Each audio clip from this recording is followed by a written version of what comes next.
Breaking news. The United States is increasing its aid to Ukraine by $1.2 billion, but President Putin blames Western arrogance for the conflict. Russian President Vladimir Putin said on Tuesday at a Victory Day parade in Moscow's Red Square that Western arrogance is driving a real war against Russia and that the West's superiority ideology is, by definition, repulsive, deadly, and criminal. Putin did not dwell on the fact that it was his own daring invasion of Ukraine that prompted the massive military response from the United States and its allies and slowed the Kremlin's push to seize large swaths of the war-torn but resilient nation.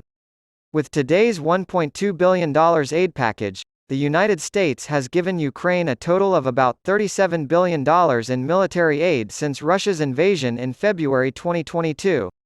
Ukraine has also received aid from other countries totaling billions of dollars. Russian President Vladimir Putin has claimed that Western leaders still talk about their exclusivity, put people against each other and divide society, provoke bloody conflicts and coups, sow hatred, Russophobia, aggressive nationalism, destroy those family, traditional values that make humans human. On Tuesday, May 9, 1945, the Soviet Union and the Russian Federation commemorated the night that Nazi Germany surrendered with a holiday called Victory Day.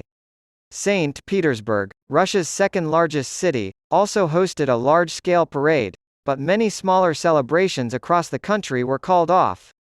Officials in the region gave the excuse of security concerns or the current situation.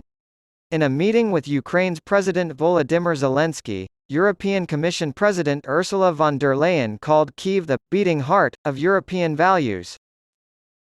Ukrainian officials have stated that Russia has launched another barrage against their country, but that air defenses have intercepted and destroyed 23 of the 25 missiles that were fired. According to a telegram post by the Air Force, 8 Caliber cruise missiles were launched eastward from Black Sea carriers, and another 17 were launched from strategic aircraft.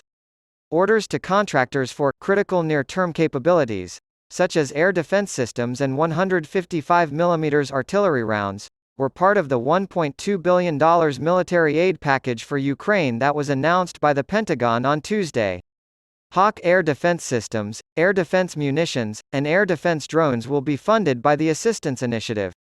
It'll also pay for ongoing maintenance and spare parts for various systems in addition to purchasing artillery, rockets, satellite imagery assistance, and more. The United States Department of Defense shipped $300 million worth of armaments and other military hardware to Ukraine last week. The deliveries are timed to coincide with Ukraine's planned offensive. Ukraine also requires an effective air defense system to counter Russia's missile and drone attacks.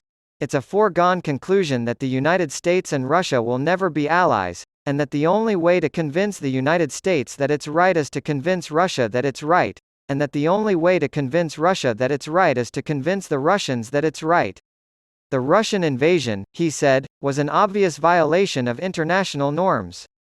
However, he emphasized that the United Nations is concentrating on concrete issues, such as ensuring the safe passage of Ukrainian grain through the Black Sea to the developing world.